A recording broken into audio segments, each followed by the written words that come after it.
They thought I was slipping, that I was just an old man with shaky hands and a soft heart. What they didn't know is I'd already mapped out my escape 2 months before they came begging. This time, I wasn't going down with them. This time, I was done being their personal ATM. I am Gerald Bennett, 69, retired mechanic. Ran 3 auto shops in Jacksonville for over 35 years. Sold them off when Susan died. That was 5 years ago. Pancreatic cancer. Took her in 6 months. After that, I didn't care much about cars or people. I just wanted quiet. My daughter Kelly, well, she showed up more after Susan passed. Dinners, calls, just checking on you, Dad. I thought we were reconnecting. Turns out, she was just building a runway. For the crash. The first ask came 2 years ago. Dad, Chris, I want to open a yoga and wellness studio. It's all planned. We just need $60,000 to get started. You be helping us build something real. We'll pay you back in 18 months. Promise. She had spreadsheets, a logo, even a sample website. I wanted to believe. So I did. I gave her the money. No contract. Just trust. Stupid move number 1. 18 months passed. The studio? Gone. The money? Never mentioned again. I asked once, just once, and she looked at me like I'd kicked her dog. Dad, we're your family. Why would you even bring that up? Then came the cruise photos. 2 months after I wired her the funds, I found pictures online of Kelly and Chris sipping champagne on a luxury Caribbean liner. Balcony suite. Private dinners. Parasailing. $45,000 trip minimum. That's when the cracks turned into fractures. But I didn't say a word. Not then. I stored everything, screenshots, receipts, dates, quietly. Waiting. Fast forward to 2 months ago. Saturday morning. I'm watering my tomatoes, just like every weekend. Kelly shows up in a panic. Her eyes already red, mascara running. Dad, she says, not even greeting me. I need your help. It's urgent. Life or death. She comes in. Doesn't sit. Paces the kitchen like she's being hunted. It's the house, she says. We took some loans. Chris made some bad choices. We owe money, real money. And these people aren't the kind you mess with. We need $120,000. If we don't pay them, they'll take the house. The kids will be out on the street. I'm begging you. I didn't say anything at first. Just stared at her, like she was someone I didn't recognize anymore. You think I made of money? I asked quietly. You have it, she shot back. You sold the shops. You're retired. You live alone. What do you even need it for? That's when it clicked for me. She didn't see me as a father anymore. Just a bank account with gray hair. Kelly, I said calmly, I saw the photos. The cruise. 2 months after you took the $60,000. Remember that? She froze. Her face dropped. I kept going. You lied to me. You and Chris. You said it was for a studio. You blew it on a damn vacation. It was just 2 weeks, she muttered. We were burnout. I shook my head. From what? Lying? She got mad then. Real mad. You don't understand. We're drowning. The kids, Dylan and Mia, they'll lose everything. And you're just sitting on all that money. That's when I realized she'd never stop. There would always be a next time. A next crisis. A new lie. This wasn't desperation. It was strategy. So I told her no. Not loudly. Just a plain firm no. She exploded. You selfish bastard. What kind of father lets his daughter lose everything? What kind of grandfather lets his grandkids live in a car? You're disgusting. She slammed the door so hard the glass shook. The next week was hell. She called every day. 10 times. 20.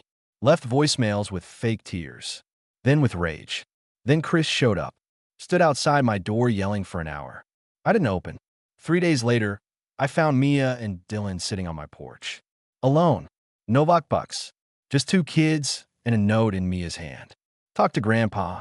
Make him understand. I nearly broke. But I didn't. I took them to the diner. Bought them pancakes. Gave them each $20 and sent them home in a cab. Then I called my old friend Harvey in Arizona. We served in the same unit back in the day. Now he lives in the desert with no neighbors, no noise, and no one asking for favors. It's time, I said.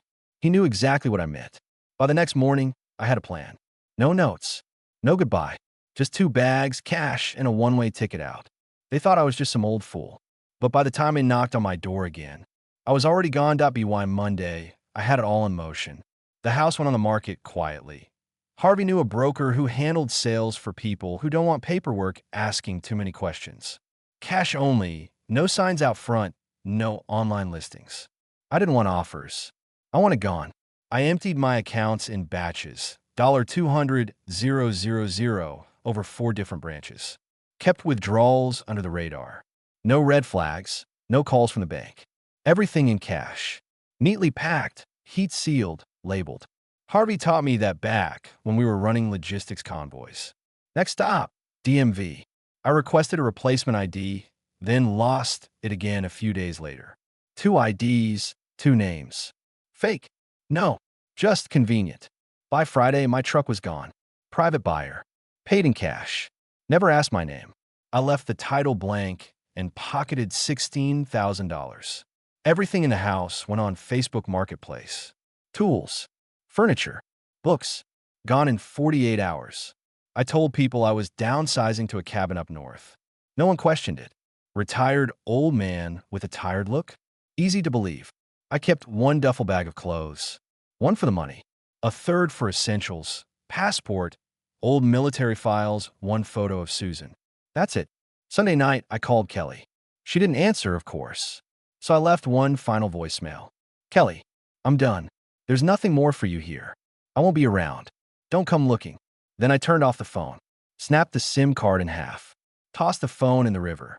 At 3:40 a.m., I walked 6 blocks to a Greyhound station. Bought a ticket in cash.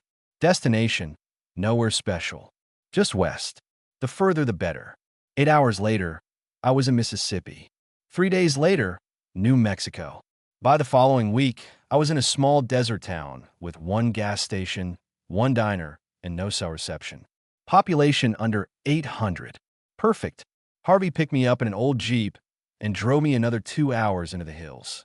This is it, he said, stopping in front of a broken-down cabin with a tin roof and a porch that leaned like it had arthritis. I looked around, dry wind. No neighbors, hawks circling above. Perfect. I bought the place in cash the same day. No title transfer. No real estate agent. Just Harvey's guy, a former land surveyor with a drinking problem and no interest in background checks. The guy even threw in a rusted-out motorcycle frame for free. Said I looked like someone who needed a project.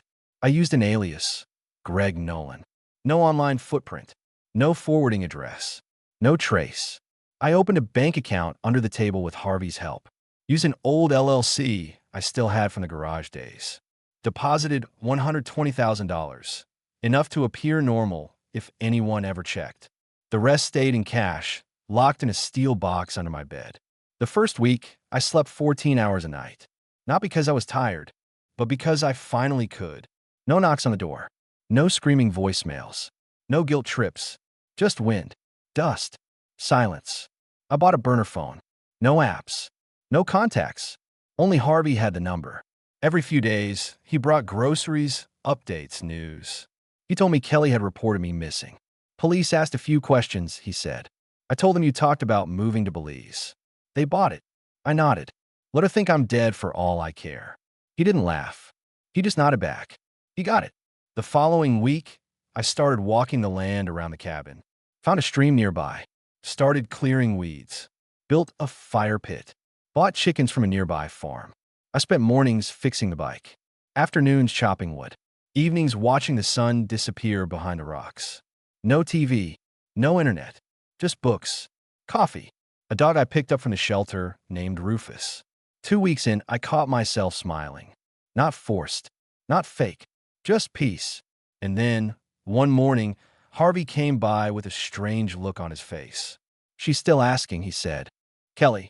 He nodded. She hired someone. A private investigator. He's asking around in Florida. For now, nothing's come west. But you need to lay lower. Don't go into town for a while. Let her burn the world trying, I said. I've got nothing left for her. Harvey just looked at me and said, make sure you stay that way. So I did. I deleted what little I had left of my old life. Old photos, email accounts, anything that linked me to Gerald Bennett. I became Greg Nolan, a quiet man with a quiet life.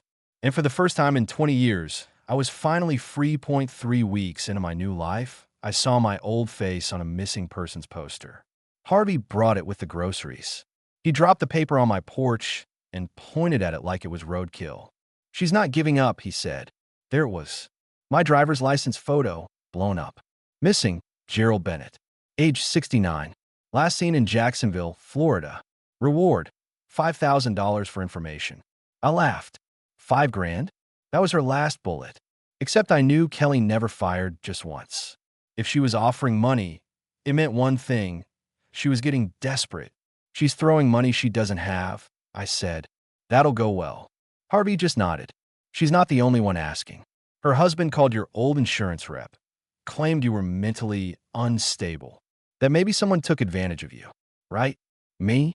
The man who served 2 tours overseas, built a business from a gas station garage, and raised a family alone for 5 years after losing his wife? Now I was suddenly the senile one. "Let him talk," I muttered. But I knew what that meant. They weren't just looking to find me. They were trying to claim me. My assets. My accounts. My identity. So I closed what little was left under my real name. One final bank statement shredded. One final signature gone. Greg Nolan was all that existed now. Over the next month, life in the hills found rhythm. I fixed up the old bike I got with the cabin, 1978 Harley. Took me 6 days to get it running. Rode it down the dirt roads every afternoon with Rufus in the sidecar. No one asked questions.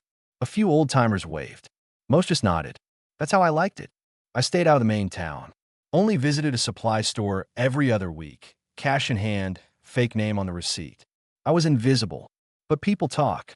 And one morning, Harvey pulled up with that look on his face again. "They found the broker," he said. "The one who sold your house." He cracked. I didn't say a word. "She's coming," he continued. "Within a week, maybe less." I didn't flinch. I just nodded. I already had a bag packed. This wasn't fear. This was protocol. I wasn't hiding because I was scared. I was hiding because people like Kelly only stop when there's nothing left to take. They don't care about blood. They care about control. Harvey offered to drive me out. "I'll get you to the state line," he said. I shook my head. "No, I'll ride." I left at dawn the next morning. Took only what mattered. My second ID, a new stash of cash, the burner phone, and Rufus. Left the rest. The cabin, the chickens, the garden. All of it. It was survival. You don't mourn your tent when the fire gets close. You move. You breathe. You live. 2 days later, I was in Utah. Desert air. No humidity. Clean. Sharp. I rented a trailer under a new name. Paid 6 months up front. Cash. No questions. I registered at a small co-op mechanic's garage as a helper. Said I was a drifter with tools. The owner laughed and said, "That's half this town." In 2 weeks, I had a job, a dog, and a quiet patch of dirt behind a trailer with a fire pit and a lawn chair. One afternoon, I got a letter. No return address. Neatly folded. No envelope. Harvey had forwarded it. Inside, "Grandpa, if you're reading this, I found a way. I know you left for a reason. Mom says you're a coward. I don't believe her. I just want to talk. Please let me." It was from Dylan, 14 years old. The only one who still looked me in the eye the last time I saw him. The only one who hadn't asked me for a damn thing. I didn't answer right away. I thought about it for 3 days. Then I wrote a simple note. "I'm not gone. I'm safe. And when you're old enough, I'll be here." No name. No location. Just a message. I sent it to Harvey. Told him to pass it along quietly. He called the next day. "You sure about this?" he asked. "No," I said. "But some bridges are worth keeping unburnt." He didn't push.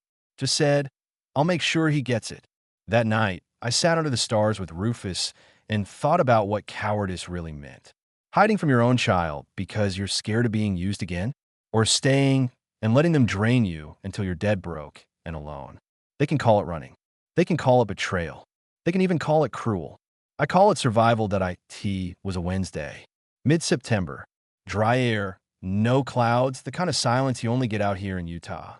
I was outside, replacing the spark plugs on an old 87 Chevy someone brought into the garage. Rufus was passed out under the workbench, snoring like a chainsaw. Then I heard footsteps behind me. Slow, hesitant, like someone wasn't sure if they should be walking this far in. I turned, wiping my hands on a rag. There he was, backpack slung over one shoulder. Black hoodie, hair longer than I remembered. Dylan. For a second, I thought I was hallucinating. Then he smiled, awkward, nervous. Same crooked tooth he had when he was 6. Hey, Grandpa. I just stared. He looked older. Not in years, but in something behind the eyes. Like he'd seen too much already. How the hell did you find me? I asked honestly. He dropped his bag. I remembered the old motorcycle brand you used to talk about. The workshop in Jacksonville. You said if you ever ran, you'd ride west. I checked local bike forums, started following photos. Took me 6 months. Then I saw your dog in the background of someone's post from a gas station. I blinked. You tracked me through Rufus? He grinned. Kinda. You always said he was too ugly to forget. I didn't know whether to laugh or hug him. So I did both. We went back to the trailer. I made black coffee. No milk, no sugar. Same way he used to steal sips when he was 10. We sat on the porch. He didn't speak for 5 minutes. Just stare at the fire pit like it held answers. Then he dropped it. Mom says you left because you were selfish. That you abandoned us. That you'd lost your mind. I didn't flinch. He looked me straight in the eye. But I know the truth. I raised an eyebrow. She's drowning in debt. Chris is back to gambling. We lost the house. She lies constantly. I hear her crying at night. But she still blames you for everything. I wanted to hate you for leaving, but he trailed off. I started reading your old notebooks. The ones from the garage. You had everything written down. Expenses, schedules, even when you paid for my braces. I nodded slowly. That's what real responsibility looks like, Grandpa. And none of that exists in our house anymore. It's chaos. He pulled something from his backpack. A printed photo. Me and him, 10 years ago, working on a lawnmower. Susan in the background, holding lemonade. I keep this with me, he said. It reminds me of what a real family felt like. I didn't say a word, just stared at the picture. My throat was tight, but I swallowed it down. No room for sentiment. Not now. He looked up. I don't want money. I don't want to rescue. I just wanted to see you. To know you weren't the monster they say you are. I leaned forward. You're damn right I'm not. I built everything they stand on, and they tried to tear me down the second I stopped handing out checks. He nodded. I know. That's why I'm here. We spent the rest of the day together. Rode the Harley up a dirt trail. Ate burgers at the diner. Played checkers in the yard while Rufus chased flies. That night, he slept on the floor in the trailer. No implants. No phone in hand. Just a blanket, a book, and peace. Next morning, over black coffee again, he asked, Can I come back next summer? Just to help around. Learn stuff. Be away from all that. I didn't even hesitate. You come whenever you want, Dylan. As long as you don't bring the lies with you. He smiled. I won't. Before he left, he gave me a letter. Said it was from Mia. It was short, childlike, but heavy. Grandpa, I miss your pancakes. Mom says you're gone, but I don't believe her. I hope you're not mad at me. Please come back someday. I love you. That one cut deep. Because Mia was innocent in all this. A child caught in a war she never chose. I sent a letter back with Dylan. Tell her Grandpa's not mad. Just far away for now. And that he still loves her more than anyone. Dylan took a bus out that afternoon. I stood on the porch and watched it disappear into the dust. Didn't say goodbye. Because this wasn't goodbye. This was the beginning of something better. 2 weeks after Dylan left, Harvey came by the garage again. He had an envelope in his hand. Heavy, official looking. He tossed it onto my workbench like a dead snake. Certified mail, he said. Came to my address. Guess who? I peeled it open. Inside, legal papers. Kelly Bennett versus Gerald Bennett. Petition for family support and negligent abandonment of dependents. I almost laughed out loud. Dependents? Kelly was 42, had a husband, a job, 2 kids, and a mountain of debt she'd built herself. But she was painting me as some deadbeat father who'd abandoned his helpless daughter. She wanted a monthly payment, $2,500, until the financial hardship was resolved. Indefinite. I passed the papers to Harvey. He whistled. She's getting creative, he said. She's getting desperate. I corrected. The petition gave me 30 days to respond. I didn't wait 30 minutes. Harvey had already lined up an attorney in the nearest town, an old Navy guy named Will Garvey who dealt with plenty of these family clawbacks. I drove straight there, papers in hand. We'll read the first page, chuckled, and closed the folder. This won't hold, he said. You don't owe her a dime. She's an adult. You're retired. No legal obligation whatsoever. He asked for proof, receipts, messages, anything showing I'd already supported her. I gave him everything. Bank transfers, screenshots of the cruise, notes from the fake studio, even a missing persons poster. He stacked them neatly like bullets in a clip. We'll file a dismissal, he said. Judge will laugh this out of the courtroom. 3 weeks later, that's exactly what happened. Kelly didn't even show up in person. Her lawyer did all the talking.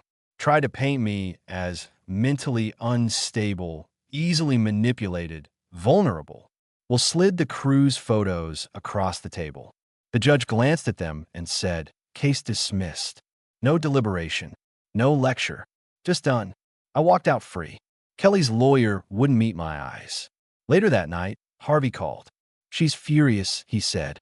Stormed out of the courthouse, screaming about conspiracies. Said you bought the judge.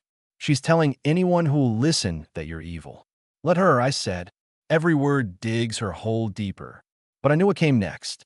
When lies stopped working, manipulators turned nuclear. She would tighten control over Dylan and Mia. She would make me the villain of every story. She would try to isolate them. And sure enough, a week later Dylan sent me a message from a school computer. No greeting. Just, "Mom took our phones. Says we can't talk to you anymore. I'm hiding this email. Please be careful." I sat in the trailer staring at the screen. No panic. No rage. Just a cold understanding. Kelly wasn't losing her grip. She'd already lost it. Now, she was just thrashing. I typed back. "I'm here. Always. Be patient. Build your escape. I'll be ready." I didn't send money. Not yet. Money was gasoline on a fire right now. I just sent words and a plan. While Kelly was busy trying to sue me, I was busy rewriting my will. No more gray areas. No more loopholes. 50% to Dylan. 50% to Mia. Held in a trust until they're 25. Clause. If Kelly challenges it, the money goes to charity instead. Ironclad. Will help me draw it up. Notarized. Filed. Done. Now she can't touch it, he said. Not a penny. I slept better that night than I had in months. Life in Utah rolled on. The garage picked up more business. People started calling me Mr. Greg. They didn't know or care who I'd been. I rebuilt the Harley completely. New paint. New pipes. Roared like a lion when I fired it up. But in the back of my mind, I knew Kelly wasn't done. She couldn't reach my bank accounts. Couldn't reach my cabin. Couldn't reach my will. The only weak spot left was the kids. And I'd already decided, when they were ready, when they made their own choice to leave, I would be there. Not a rescuer. Not a wallet. A landing pad. A safe place. No manipulation. No guilt.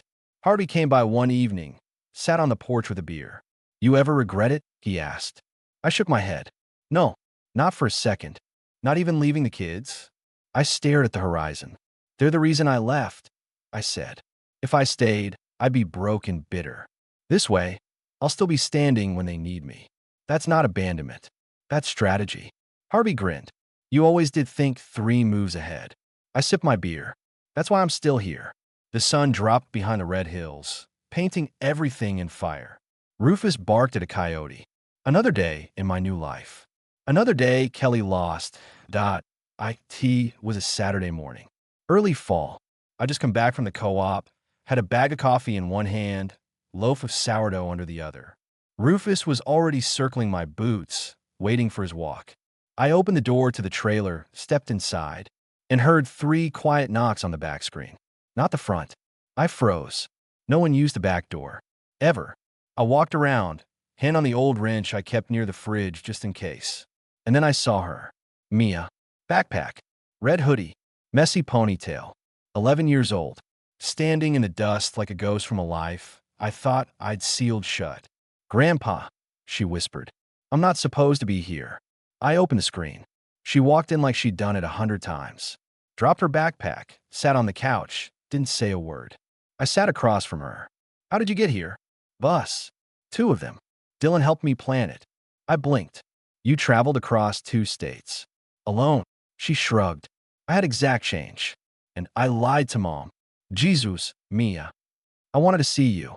Silence filled the trailer. Not awkward. Just heavy.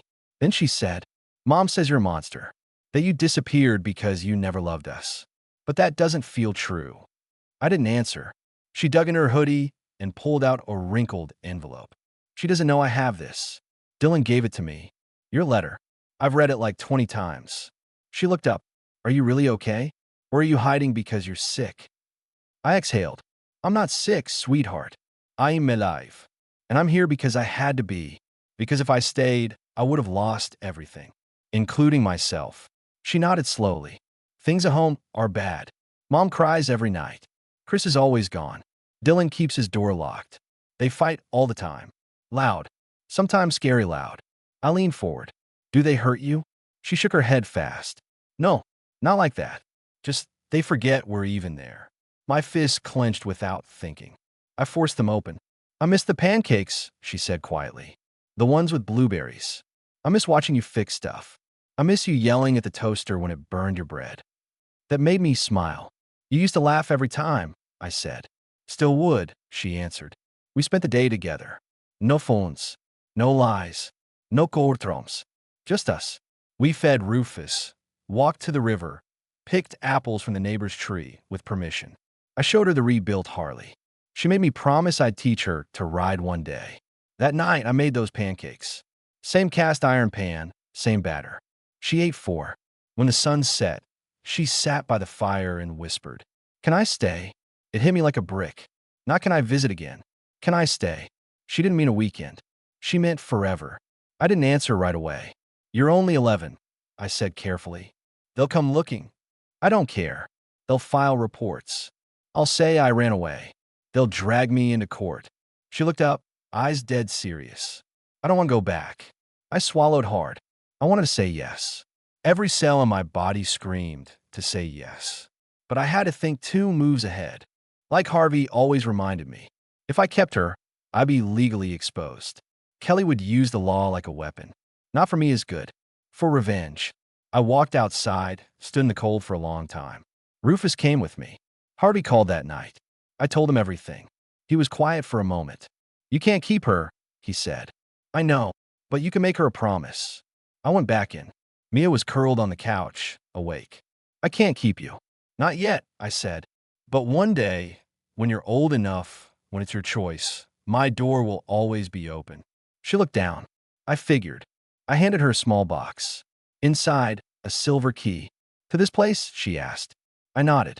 You'll need it one day. When you're ready. She slept like a rock that night. I didn't. Next morning, I packed her bag, gave her enough cash to get back. Told her what to say if anyone asked. I got lost. I came home. I'm Fina. She hugged me tight before the bus came. I'll find you again, she whispered. I'm counting on it, I said. After the bus left, I stood there for hours. Then I walked back inside and locked the back screen. Mia left, and I didn't hear a word from anyone for over a month. No messages. No letters. No investigators snooping around. Just the desert wind and the sound of wrenches turning bolts. At first, I thought the storm was coming, that Kelly would go nuclear once she found out Mia had been here. But then Harvey called one night. His voice was low and tired. She found out, he said. Checked Mia's school records. Pieced it together. And I asked. She's unraveling. Threatened to call the cops, hire lawyers again. But this time, no one's listening. Even her sister cut her off. Says she's obsessed. Everyone sees it now. I poured myself a cup of coffee, stood by the window. I didn't feel satisfaction. I felt done. Done being the villain in her delusion. Done bracing for the next swing. She'll never stop, I said. Harvey agreed. But here's the thing, he added. She's losing power. Every time she screams, fewer people care. You outlasted her. That night, I rewrote my final letter. Not for her. For Mia and Dylan. Locked in the back of a drawer. Sealed in an envelope labeled. If I'm gone, this is what happened. Inside, I told them everything. From the lies, to the lawsuits, to the moment I left. Every dollar. Every broken promise.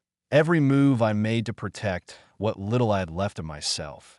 And I wrote this. Your mother will say I abandoned her. That I abandoned you. But I didn't. I left to survive. And because I survived, I can be here when you need me. Not as a ghost, but as a man who refused to be used one more time. Weeks passed, then months. The days got colder. Rufus got slower. I built him a better bed by the fire. One day, a package arrived from an unfamiliar P.O. box in Colorado. Inside, a photo. Dylan, wearing a mechanic's uniform. Grease on his hands. Big smile. A note scribbled in his handwriting. Working weekends at a shop near school. Saving up. One more year, and I'm gone. We'll be coming your way. Don't move. I stare at that photo for a long time. Pin it to the wall. 2 weeks later, another letter. Mia this time. Drawn in blue ink, half cursive, half print. Mom says you'll rot alone. I think she's wrong. Alone doesn't look so bad if it means peace. I miss the fire pit. I miss the dog. I miss you. Wait for me too. I folded that letter and slid it under Dylan's. That night, I looked around my small trailer. Bare walls, fixed motorcycle, old kettle. No noise. No screaming. No guilt. Just the sound of wind tapping on metal and the faint snoring of a dog that trusted me with everything. I realized I'd done it. I built a second life out of scraps. And this one was mine. People still ask, mostly strangers who meet me at the garage or down at the supply store. You got family, Greg? I always say the same thing. Not anymore. Not in the way people expect. But I never say I'm alone. Because I'm not. I've got a dog that still chases lizards in his sleep. A fire pit that holds more truth than any courtroom I've ever sat in. And 2 grandkids who found me. Not through bloodlines or obligation, but because they chose to. That's family. Not who shares your last name. Who shows up when no one's watching. Who asks for nothing, just presence. Who sees you as more than a wallet. I'm 70 now. Still sharp. Still mobile. Still untouchable. Kelly? I don't know what became of her. Last I heard, Chris left. More gambling debts. She works nights at some firm. Still telling the world I ruined her life. Let her. I didn't ruin anything. I just stopped fueling the fire. And when I die, whether that's 5 years from now or 15, every dollar left will go to those 2 kids. No lawyers. No court battles. Just a locked box, a bank code, and a final note that says, you didn't ask me for anything. So I gave you everything. No regrets. No apologies. I chose peace over blood. And I'll never regret it.